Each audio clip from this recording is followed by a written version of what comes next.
In this strength and flexibility workout, I'm working towards a one-arm pull-up and a handstand push-up. But recently I had a shoulder injury in my right shoulder, so I'm working with dumbbells doing shoulder presses to overcome some imbalances in my shoulders. And I'm also going to be training for middle splits today. This isn't a tutorial, this is one of my workouts. So if you've got any questions, let me know in the comments.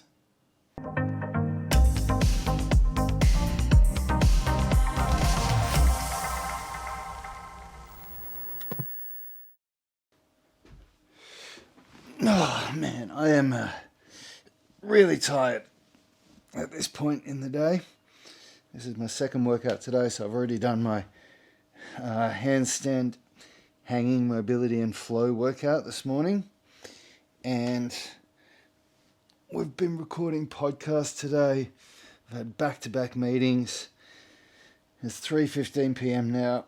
I've been up since, when did I get up this morning? 5 a.m. I'm just tired. So it's tough to motivate yourself to do a workout like this when you're in this state, but I really try and not allow my motivation to decide whether I do a workout or not. I've got my goals. I know why I want to achieve my goals. And it doesn't matter how I feel. I just do the work. Some workouts are better than others, and that's just how it goes.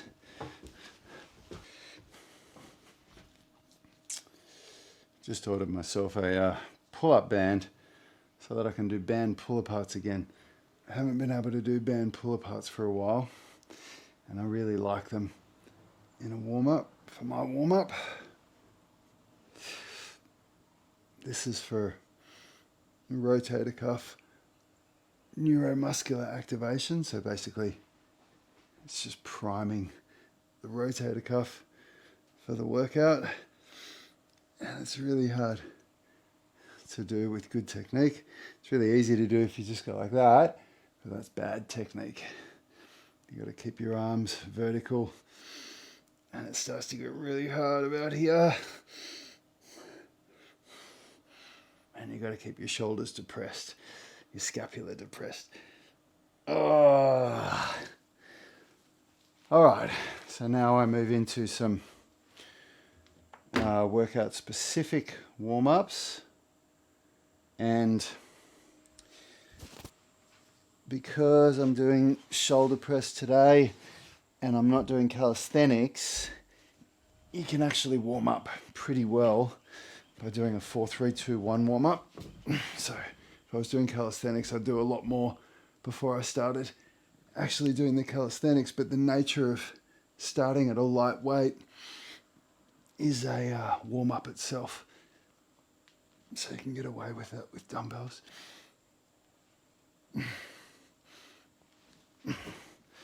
So I just start a little bit below or a little bit above 50% of what I'm going to lift on the first set. 4 reps. And then you go up for 3 reps, then up for 2 reps, and then on the weight that you're going to lift, you do 1 rep.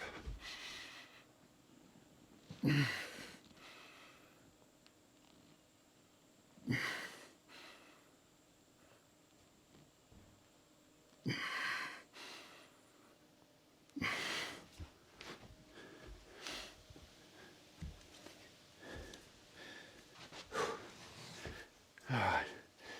I think I'm going to have to open another window in here. It's a bit hot.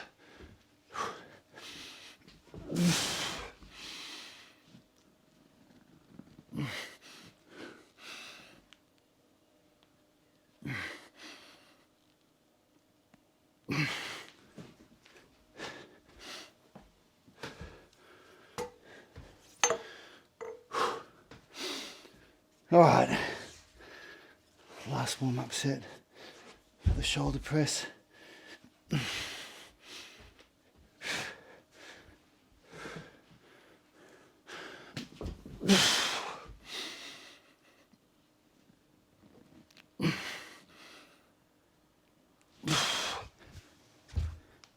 So that last set is the weight that I'm going to lift on the first set. That last warm-up set there, that last 1 rep, that's the weight I'm going to actually lift on my first set. So my shoulders are warmed up for shoulder pressing. Now I've got to do a warm-up set for pull-ups. So I'm using these Swissy paddles because it helps to deload the wrist, which means that I'm not using the wrist flexors as much, which basically backs off on the golfer's elbow.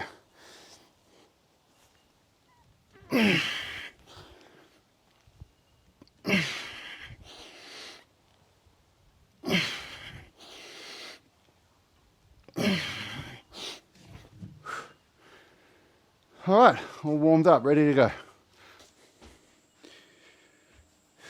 Okay. Oh, it's a nice breeze coming through now.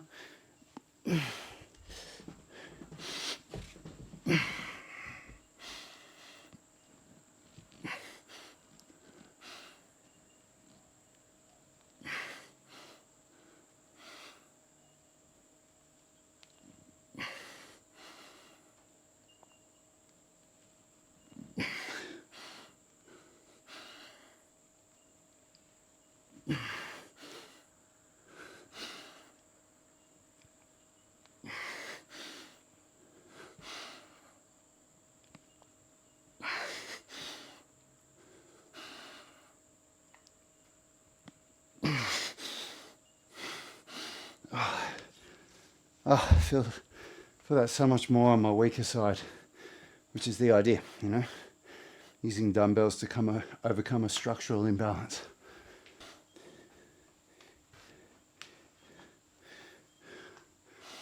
It's incredible how much better you feel once you warm up.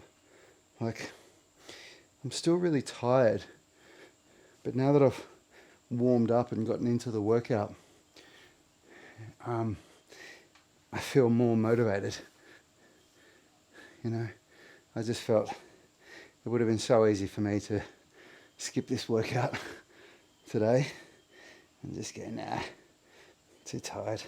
Already done one workout. But I would have been really unhappy with myself if I did that. I've never been unhappy for doing the workout, but I've had many times where I've been unhappy for not doing a workout.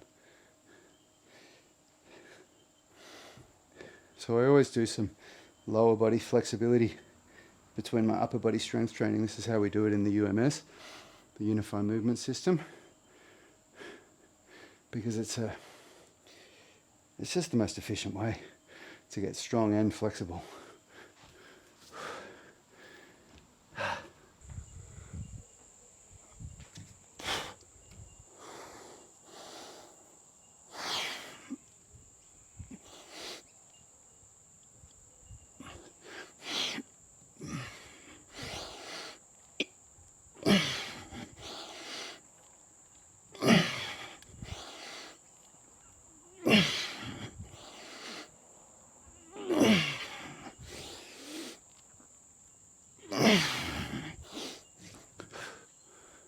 So I'll do 5 sets of this, 5 rounds of shoulder press, couch stretch for the hip flexors and pull-ups, and then I take a break before my next round, just 2 minutes.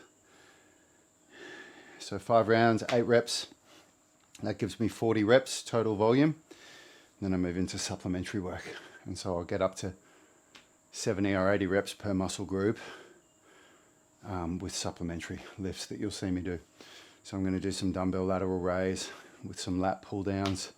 Then I'll do some biceps and triceps. I'm going to do a lot of biceps work today. And then I'll finish with some rotator cuff work and some grip strength exercises and forearm exercises for the golfer's elbow. All right, let's do round 2. So that's 2 minutes rest.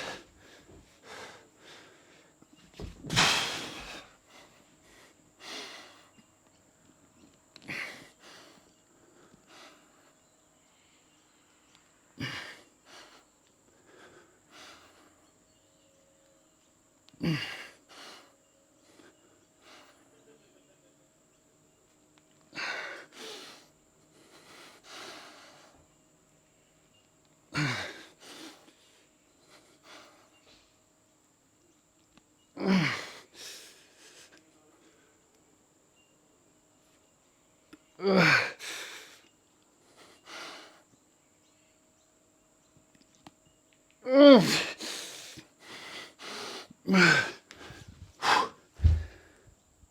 man, that left side.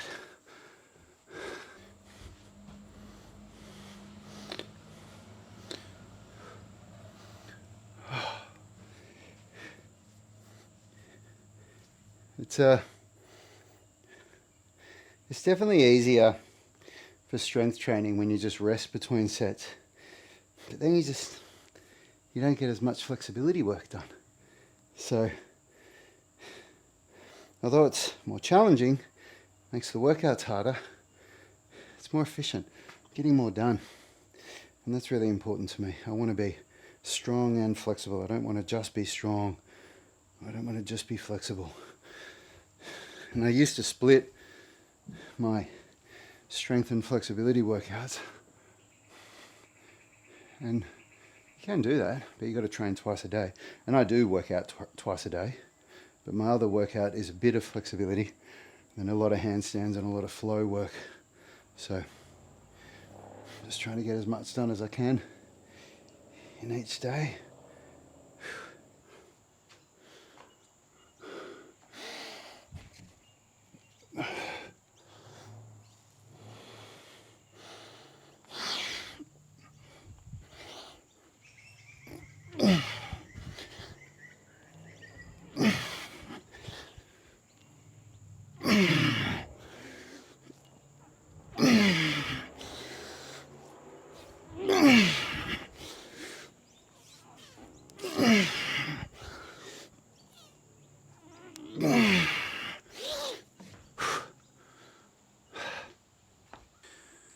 All right, this is the fifth set. My fifth set of pull-ups. Finished everything else in the primary workout. Just got to get 8 reps done now. Oh God, good start.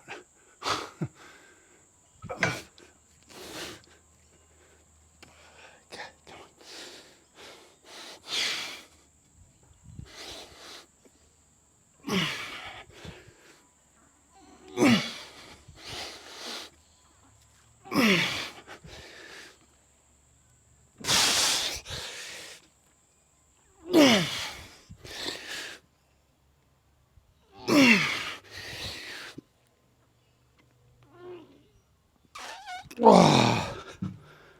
Oh man, I'm pretty cooked. All right, time for supplementary shoulder work and then bicep and tricep. All right, I'm pretty cooked now, but you know, that's the idea. I'm trying to build muscle in my shoulders.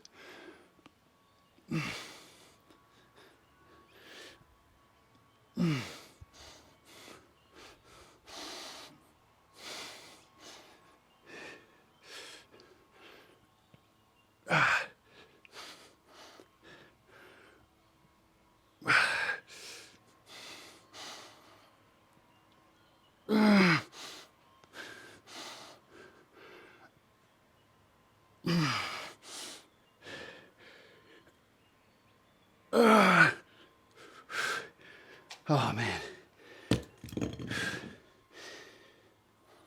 can feel it so much more in my left side, the weaker side. But that's the idea. That's why I'm doing dumbbells for a couple of program phases to overcome imbalances.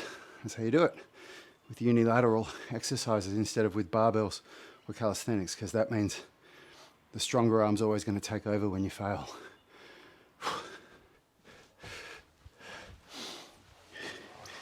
This is where the middle splits work begins.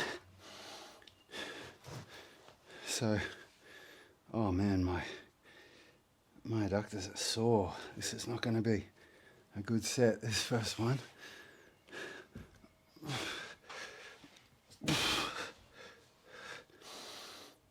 Oh, still sore from Monday, 2 days ago.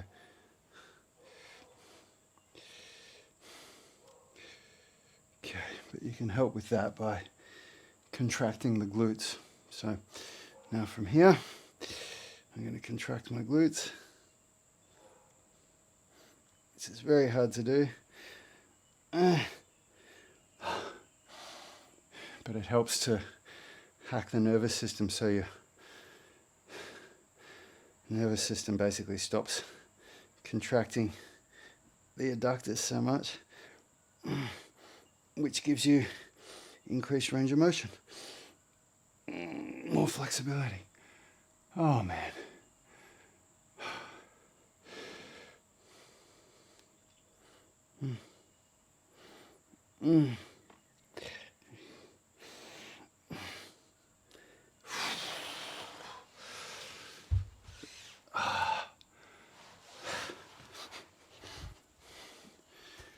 And now to, keep the antagonistic or opposing muscle balance in my shoulders, I'm pairing the dumbbell lateral raise with lat pull downs. And this is my brilliant home gym version of a lat pull down.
Oh man. Woo! Alright, so I'm just going to do 3 sets of this, and then I'll move on to my biceps and triceps and middle splits work. I'm going to do a lot more there. So I just got to get through these 3 sets so it doesn't take too long.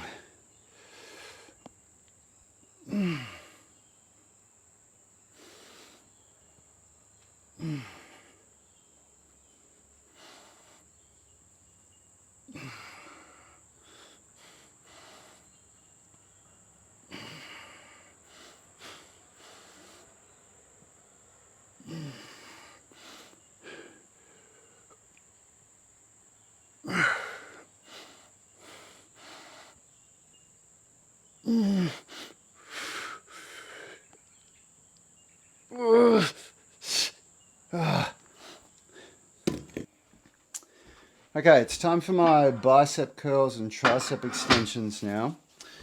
And I'm doing these 60-degree incline prone bicep curls because I want to change the angle of the humerus.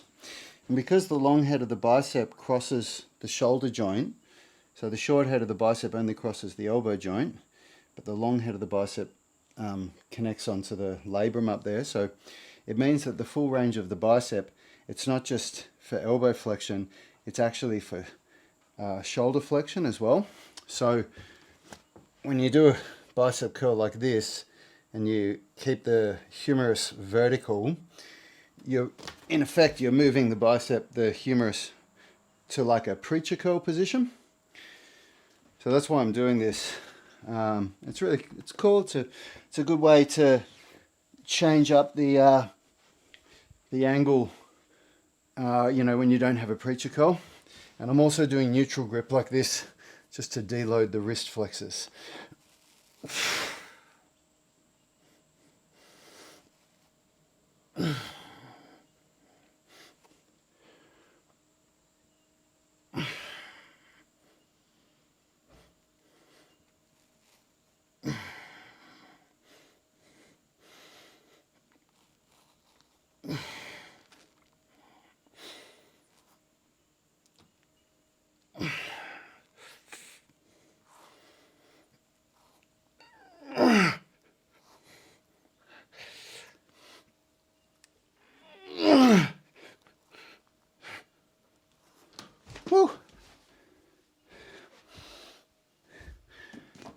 And then for the same reason with tricep extensions, because one of the heads of the tricep also crosses the shoulder, so you know, changing the angle of the humerus with your tricep extensions is also good.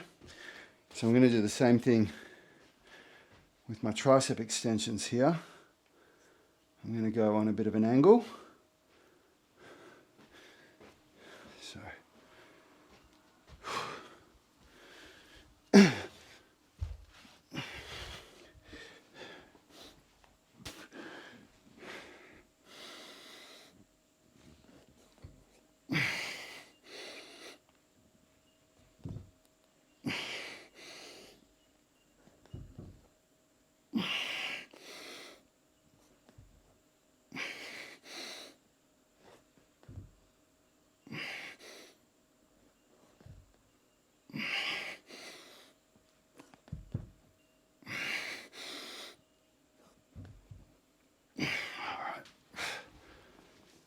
there we go.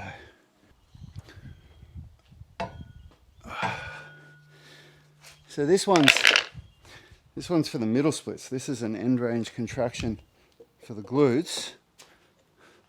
And glute strength at end range is an important part of middle splits.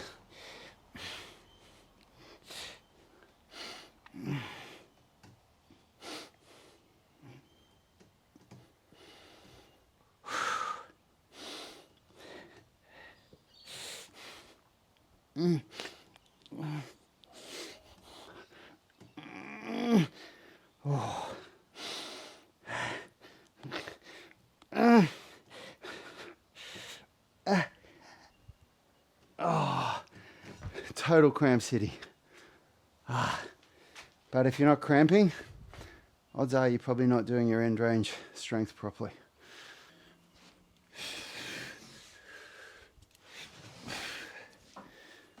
All right, now I've done my 3 sets of the incline prone bicep curls and 3 sets of the tricep extensions. So now I'm doing some seated supinated grip bicep curl. So just hitting the biceps from a different angle for these last 3 sets and going up in weight as well, so less reps.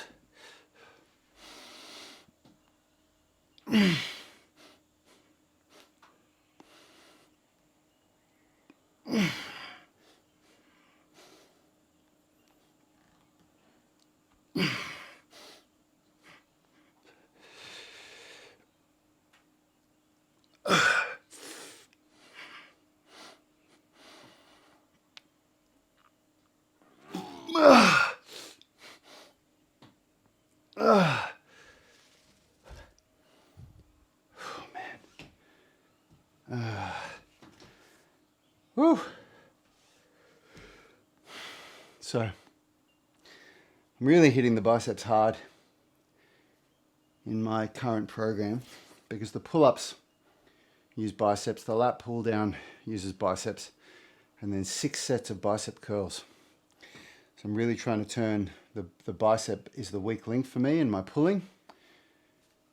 I'm trying to turn it into a strength because it's a big part of why I've got like a 1 out of 10 golfer's elbow pain, which isn't stopping me from doing anything now. But when I want to push forward with one arm pull-up training, as soon as I want to start doing some one arm work, that's going to go straight away.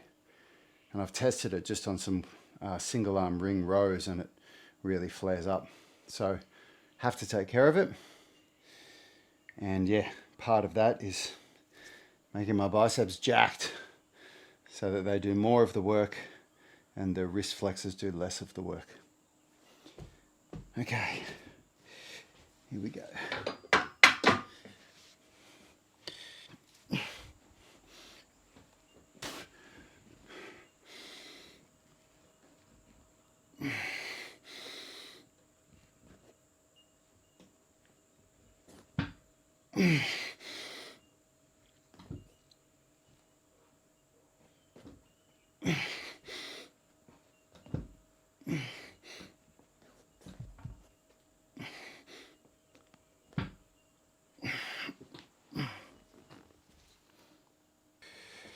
Okay, now I'm into my middle splits training and I'm doing an end range contraction again and supersetting with active middle splits. So for this one, I do the reverse of what I did on the pull-up bar outside. So now gravity is helping with my getting my legs into the splits instead of me fighting gravity.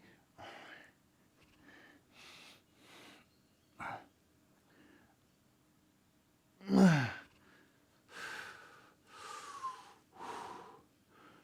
again.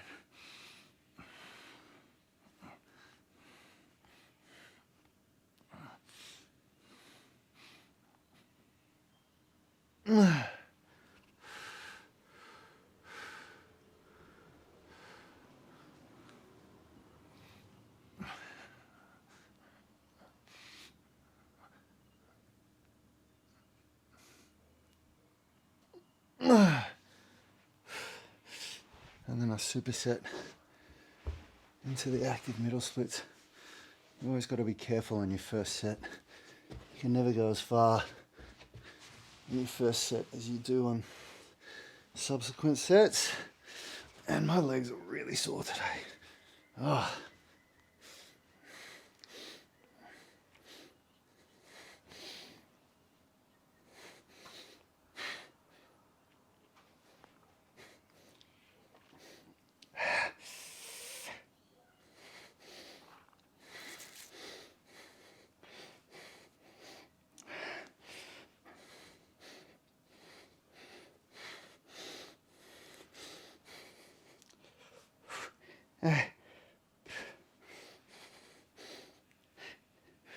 Oh, man. Oh, I'm really sore today. So I keep like all that holding on my belly and everything. What I'm doing is I'm really watching to see that I'm in a posterior pelvic tilt. And in my personal experience, when I've thought that I was in a posterior pelvic tilt, and then I'll look at a picture or a video and I realize I wasn't. I wasn't even in a neutral tilt, I was in an anterior tilt. And it's probably something that's just for me because I've got a pretty decent anterior pelvic tilt. I have spondylolisthesis in L4 and L5, so my L4, L5, L5 sits like that, so it causes me to have an anterior tilt. But, you know, I just put my hands there to be really, really aware that I am doing a proper posterior pelvic tilt. And whether you need to do that with this exercise or not, I guess the reason I'm saying it is just, I think it's really good to be really strict with yourself that you're doing things the right way.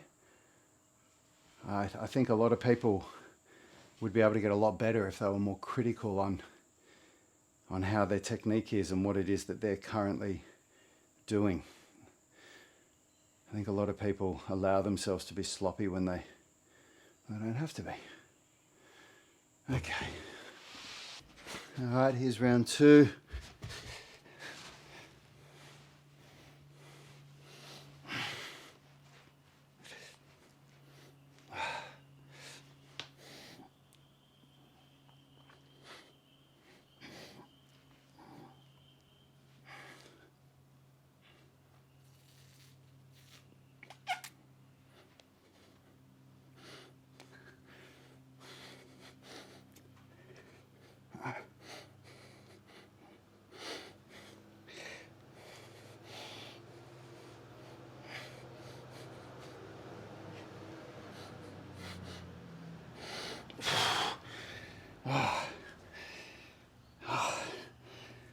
Oh man, so fatigued at this point of the workout. Everything's just fried. Okay, so sitting in a passive middle split, and now I can contract my glutes and my quads for an end range contraction, and then relax. I'm just learning how to contract your muscles like that when you're sitting here is a really big, part of getting more flexible.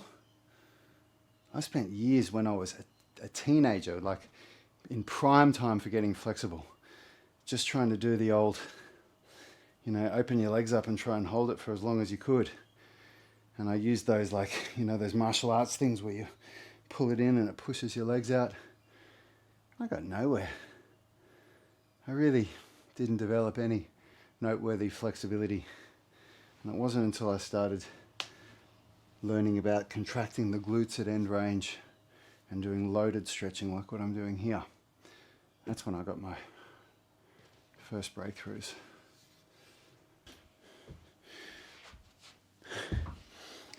All right, now I'm on to Cuban rotations, and I don't have a barbell under 20 kilos. I haven't done these for years, so there's no way I'm starting on 20 kilos. So, got to improvise, and that's where a good old dowel rod comes in handy. Now, I haven't done these for years. These have been out of my realm from post slap tear. So this is literally the first time I have tried these in years. So let's see.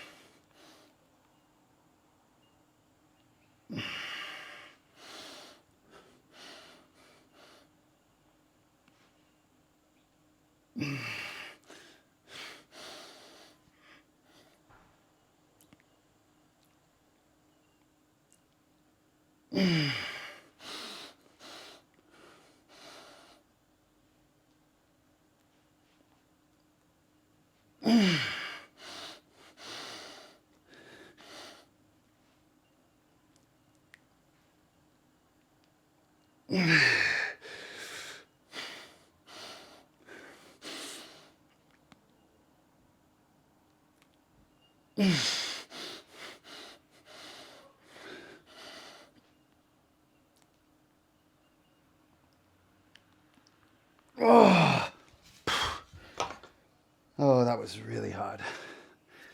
And what's so hard about it for me is it's trying to get more internal rotation, you know. You see people that are good at these and they'll get that much internal rotation but without any scapular elevation. So you have to keep your scapula depressed and you have to try to keep your elbows fixed in place and do the rotation like that, and that's just so hard for me post slap tear. But you can't avoid the hard stuff. You have to do the hard stuff and get better at it. But I've done a lot of work to get to this point. This is absolutely not where you would start post slap tear, not even close. There's a lot of work that I've put in to get here. So be smart. Don't just go straight into Cuban rotations after you've had slap tears. Follow a periodized program like I did and use progressive overload.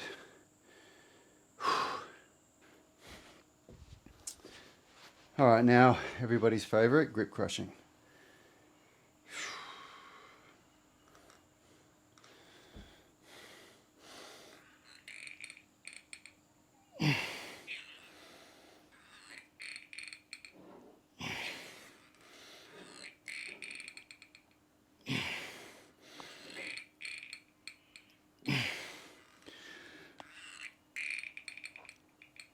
Come on.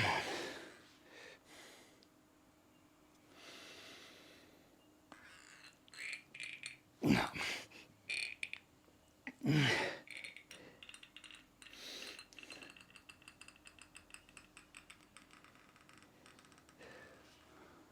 Oh man, just so fatigued at this point of the workout. And you know, grip strength is something that really fails when you're fatigued. You can see the difference in strength from my strong hand to my weak hand. You've always got to do your weak hand first, always.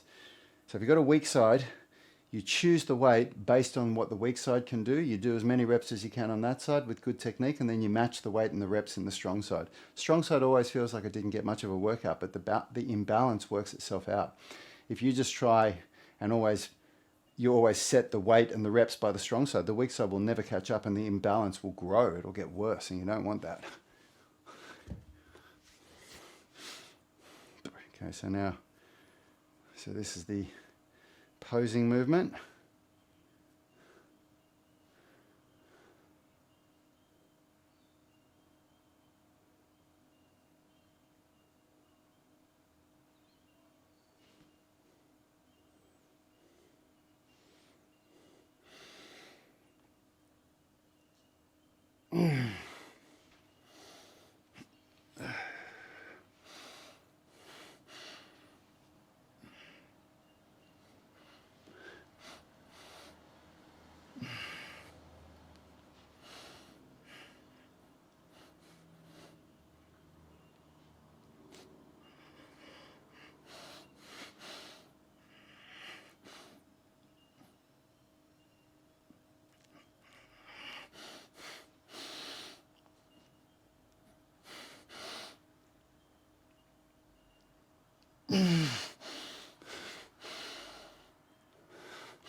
Alright, I'm finishing off my workout with wrist flexion and extension for the golfer's elbow. I've actually gone down in weight because I'm doing a new technique where I'm keeping my fingers open for as long as I can in the movement to put more strain on the wrist flexor tendons, and doing that at 10 kilos or 22 pounds in my last workout made the pain a little bit worse the next day. And that's the golden rule with golfer's elbow and tennis elbow. If the workout that you did makes it feel worse the next day, it was too much. Either the intensity, so the weight you lifted, or the volume, the amount of reps and sets that you did. So I'm dropping the weight back a bit to really try and control this new movement.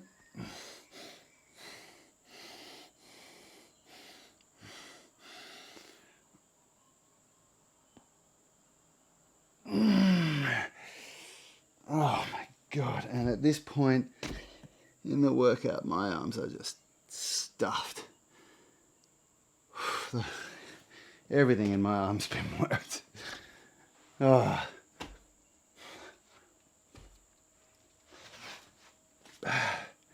And then I have to do the opposing movement.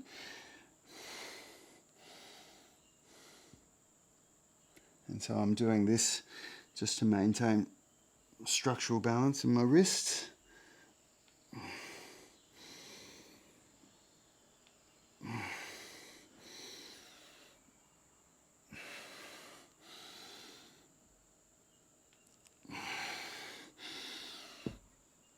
Alright. 2 more sets of that and I'm done. So I'll see you guys in tomorrow's handstand flow hanging workout. If you made it this far, please subscribe to my channel. Help us grow, help us get to 100,000 subscribers. And I'll see you tomorrow morning.